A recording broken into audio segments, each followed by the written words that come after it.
Inspiring interviews with today's top landlords. This is the Rental Income Podcast. And now, Dan Lane. Al, a lot of people that we've talked to on the podcast buy rental properties and they plan to keep it forever, but you've taken a different approach with your rentals. Tell me what you've done. Yeah, I've been trading up properties for 20 years now, over 20 years, where basically I'll buy something, either something that I'm living in and I'm fixing it up, and then eventually move out of it, rent it out, and then eventually we'll trade it up. So typically doing a 1031 exchange. And I've done that starting with a condo, then a 4-unit, then a 12-unit, then a 48-unit, and then a 74-unit. And just continue to trade up along the way. Al's got an incredible story. When he bought that first condo, he didn't have much money. But after that series of trades, he ended up with a 74-unit apartment building that profits $28,000 a month. On the show today, we're going to talk about how he found that building, but we'll talk about how he turned it around. It was in pretty rough shape when he bought it. We'll also talk about how he traded up, how he started off with that condo and ended up where he is today. Joining us on the show today from Santa Barbara, California is Al Siebs. We'll take a really quick break to thank our sponsors. We'll come right back and we'll talk to Al. We're all investing in rental properties to make money, but you don't want to make money and then turn around and give it all right back to the government.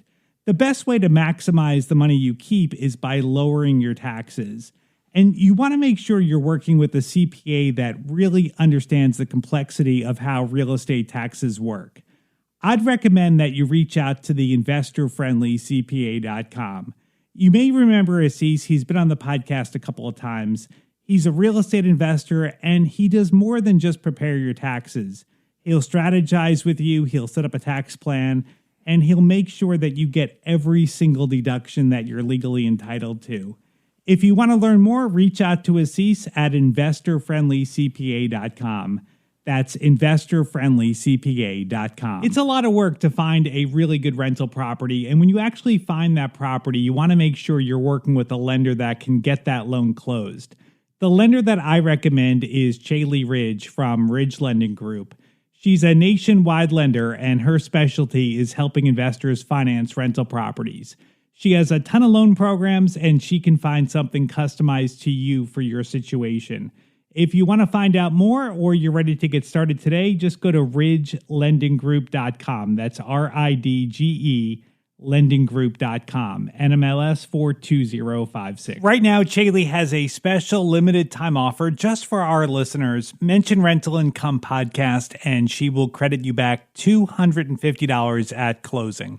Rental Income Podcast. Al, you live in California, but you've done a lot of investing in Tulsa. What made you want to invest out of state?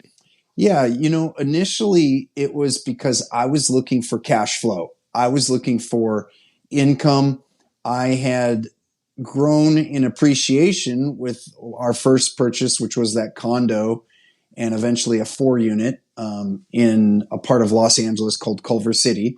And with that appreciation, I was not seeing cash flow. I was not seeing income. And so we decided to transition and sell those properties off and move it into multifamily in the Midwest. And that I began searching in areas where I either knew people or where I would enjoy going to find opportunities that would fit that parameter of essentially, producing a monthly income net in my pocket. That makes sense. So did you eventually, through your research, find Tulsa and think, okay, this is a good area, I'm going to find a property? Or did you find that property and it just happened to be in Tulsa? Yeah, it was the area first. I had friends here that had grown up there. They liked the area. I could learn the area very, very quickly because of them. I liked certain aspects of it. It was a very affordable place to live. So the prices were low. The rents were also low, but relatively speaking, the properties were much easier to make cash flow than anything near me on the coast of California. Yeah. So those things led me there. Real estate is just so local and prices can vary so much. So, like, how did you know that you were getting a good deal on that property? I had to dive into a few things. One is obviously I could look at what else I was looking at, everything, right, that was for sale. And I was learning the market first. I didn't just immediately, make an offer and buy a property, right, in a foreign market. So I took time to really do my due diligence, look at properties for sale, look at rentals as well. What are properties renting for? Where are they getting the highest rents and why? And what are some of the neighborhoods that may be the up and coming neighborhoods that aren't quite the highest, but also, heading in a good direction, and really getting an idea of all of that. And with that comes pricing, right? So if you've got rents, then you can kind of run an analysis, financial analysis, and get to a cap rate and know what properties are selling for by talking to real estate agents and what type of cap rates they're selling for, and really just get to know the market. And then I got to the point where I was ready to start making offers. Let's talk about the building that you ended up with. Tell me about your 74 unit building. This 74 unit was trashed. It was, wow. The owners were just, you're maybe typical out of state neglecting owners, where, there was just, and it wasn't like in a really bad part of town or anything, but there was homeless people. There was a guy rolling up with a shopping cart into his unit, like bringing junk in a shopping cart into his unit. There was just problems galore, but also the price I was able to get was very attractive. So it made it worth it, where my numbers made sense to take it over, move almost everyone out, and really just turn the property around. So how do you do that? You're in California. This property is in Oklahoma. It's not like you can just go over there and work for a few hours. So how do you do that? Like, how do you turn around such a big building like that from out of state? Right. I don't recommend it. I'll put it to you that way. I think looking back, you learn, right? You grow. Even after 22 years, it's like, okay, this is what I would do differently next time. And so it's very, very difficult. What I would recommend is that, and probably what I'll do next time is look for something where there's still a value add play, but it's maybe not like repositioning the entire property from a distance on a huge property like that, because that part was very, very difficult. And let me give you an example of like something where a much easier value add play would be, let's say it was 74 units and it was in a good location. And I figured out that there was space on the floor plan, which I did actually figure out on this building, but I didn't do it. But there's space on the floor plan to add a washer and dryer in every single unit, right? Mm-hmm. Maybe one of the closets could be converted to a laundry or something like that. Yeah. And put a stackable in there. That alone could add $75 to $100 a month rent on that unit, which you multiply that by 74, right? That's another $7,400 a month. And that substantially adds to the building, probably $500,000 in value or something like that. And so, those sorts of things I look and I think, I would do that in the future. I don't know that I would do a complete repositioning unit by unit of a 74, because you're right. You nailed it on the head. It was very difficult. Did you have to basically move there for a while to get that turned around, or did you have someone help you out?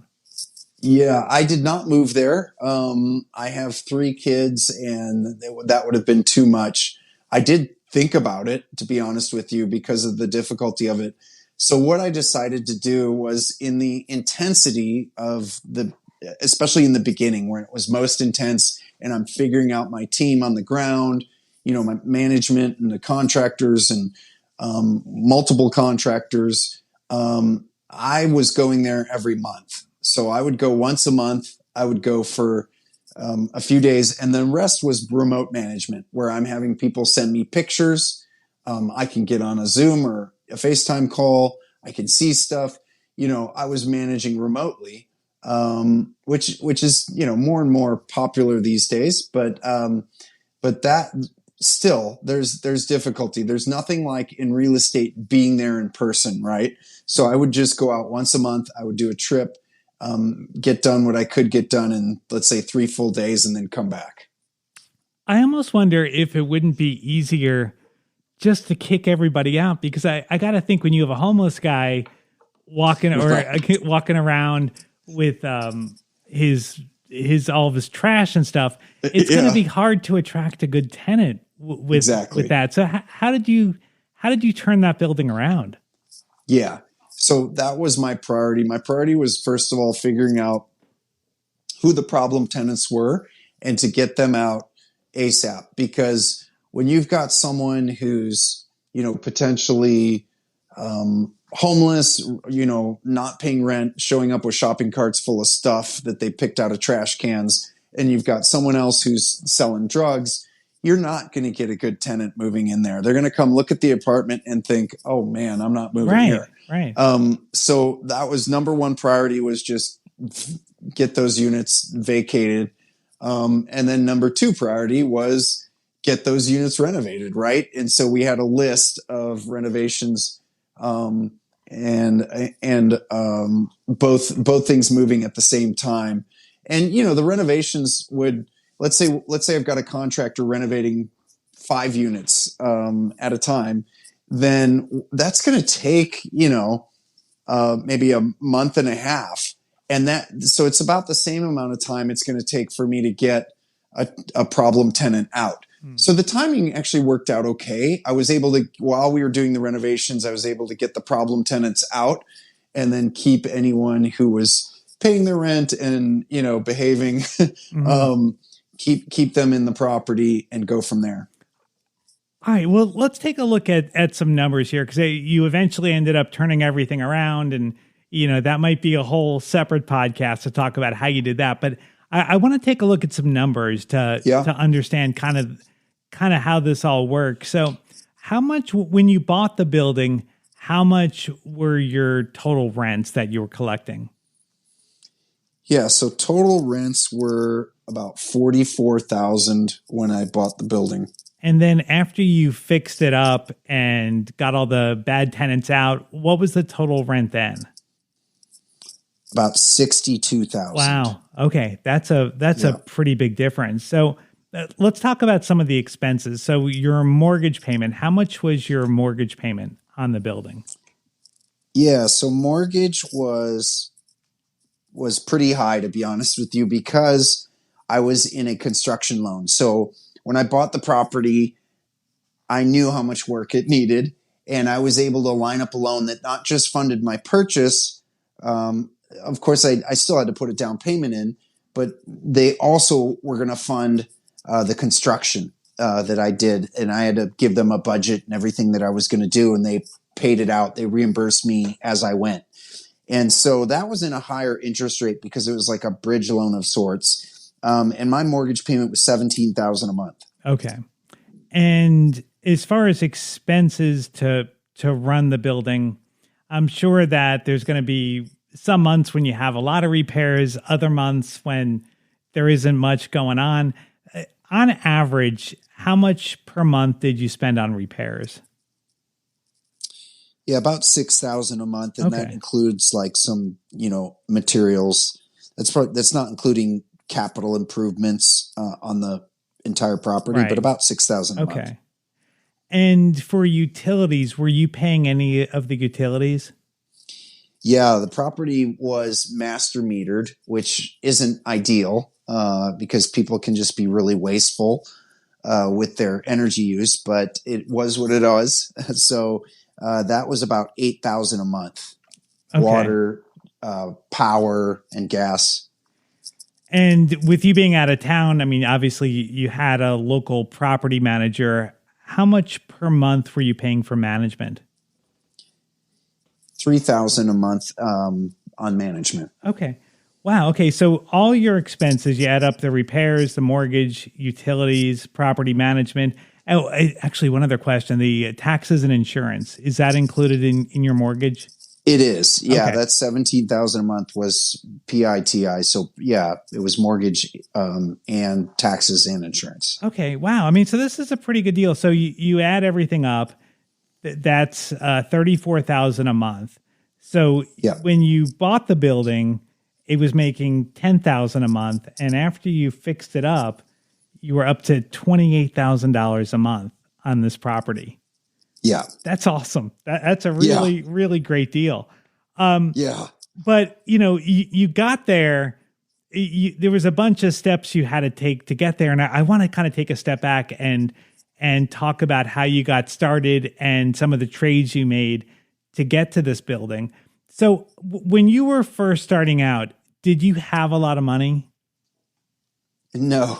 Not at all. No, I didn't. We were trying to buy our first place, and it was back when my wife and I were approved for a zero down loan, zero down payment. And so we were all excited and we were trying to buy this condo with zero down. And then we got into escrow, and at like 3 days before closing, the bank called us and said, "We can't do zero down. You need to come up with 5% down." And it was a $180,000 purchase. So it was $9,000 we had to come up with. And we were panicked. We were really panicked. Yeah. And we eventually figured it out through, my grandma like chipped in 3,000 and at the time. And I had 3,000 and then I realized I was going to save 3,000 in taxes by just doing the purchase. So I was able to pull that 3 out of tax savings, and yeah, we figured it out. All right. So this was a property that you bought to live in. Like, this wasn't initially going to be a rental. Correct. Right. It was it was a condo, and we moved into it. We renovated it, and then it became a rental because we ran out of money. My income was going up and down. I was working as a commercial real estate agent, and we ran out of money on this renovation. So we decided to move out of it and rent it out. Okay. And then did you buy something else, or like what did you end up doing? We temporarily transitioned into property management, where we lived in a building, an apartment building for free, and managed the apartment building.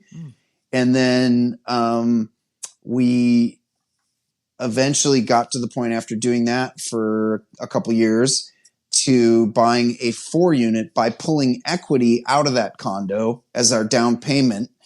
10% down on a 4-unit in Culver City, just in Los Angeles. You see, that's the magic of real estate right there, that right. you bought a property that you couldn't afford to live in it, but you just held on.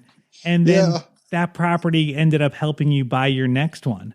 And you know what's amazing is that check that they gave me was $70,000. And I'd never held that much money in my hand. I was just amazed. They just handed me a check for $70,000 that you're right, that real estate created out of thin air. And that bank no longer exists. That was Washington Mutual, and they barely even did an appraisal on the property. I don't even think anyone came to the property. It's part of the reason the bank doesn't exist is I think some people took that money and, spent it on stupid stuff. Right. But fortunately, I was wise enough to put that money back into income producing real estate. I bought a 4-unit, and went from there. Yeah, that was smart. Okay, so you take that money, that's $70,000, and then that's your down payment for the 4-unit. And I guess you were living there then in one of the units? Yeah. Okay. Yes, we lived in one of the units, and it was a value add property. It was very, very old, and, the rents were low. And so we moved into one of the units and started renovating that unit, and then slowly renovated unit by unit and increased the rent on each unit. Okay. So then were you able to live there for free with the house hack, or not? By the time everything kicked in, our mortgage payment was covered by the other 3 units. Yeah. Perfect. Okay. Yeah. So you're living there, and then at your next deal then was an out of state deal. So like what brought that about? Like, how did you, like, why did you think, okay, I need to look out of state? Like, because it Yes. sounds like you had a good deal on that fourplex. Like, why? I guess, like, why didn't you buy another fourplex and do this again? Well, the real estate market had been appreciating over the years. Both of those, now the condo had gone up, the fourplex had gone up, and I started feeling uncomfortable about that I had all this equity in these properties, but I didn't really have any income off of them. Right. And looking at my what you call your return on equity, right? So I've got hundreds of thousands of dollars somewhere hypothetically in these properties, but I can't really get a return on it. They're covering themselves. Yeah, they're paying for themselves, which is great. But I really wanted to put that equity to work. So that's when I started thinking, fortunately, it was around the peak of the market in 2006 and 7. And I started thinking, well, let's sell and let's move these into multifamily in the Midwest and really get some monthly income coming in. And that's what motivated me. So, like, what kind of appreciation did you have? Like, how much capital did you start with after selling those properties? Yeah. So the condo I bought for 180 and sold it for 360. It basically doubled in value. How's that for a return, That's right? incredible. I put $9,000 down and walked away with 180. And what's incredible is that a lot of people would have just walked away or sold it back when you had the initial struggle of affording that mortgage. But right. It's just really awesome, like, just to see, just by hanging on, what this did for you. Okay, so you made about $180,000 on the condo, and then how about on the fourplex? Yeah, and I sold that and then did a 1031 into a 12 unit in Tulsa, Oklahoma, and then I eyed the fourplex the next year. I waited another year, and the fourplex had gone up $270,000. I bought it for $700 and sold it for $970, and that that I decided to also do a 1031, and I did a 1031 into the 48 unit in Texas with that one. Wow. Okay. So now you've got two properties, and were those properties producing the cash flow that you were looking for? Yes. Yeah. Okay. They were. Yeah. I mean, you're talking going from one condo to 12 and going from 4 units to 48. Yeah. Yeah. All of a sudden I was like, oh, okay, this is cash flow now. And you were just moving that equity just from those properties to the other properties. And just by moving that appreciation, which is, really just, money, like you said, created out of thin air. I mean, and so you took that money, you moved it to the other properties, and now you've got two properties that are generating rental income every month. Yeah, exactly. I sold, kind of, is the real answer. So I found this, I was planning on selling the 48 unit to get into something larger. But what happened is the 74 unit popped up on the market before I'd sold the 48. So I decided to go for it with a partner, essentially. I pulled in a partner and I went for it, purchased the 74 unit.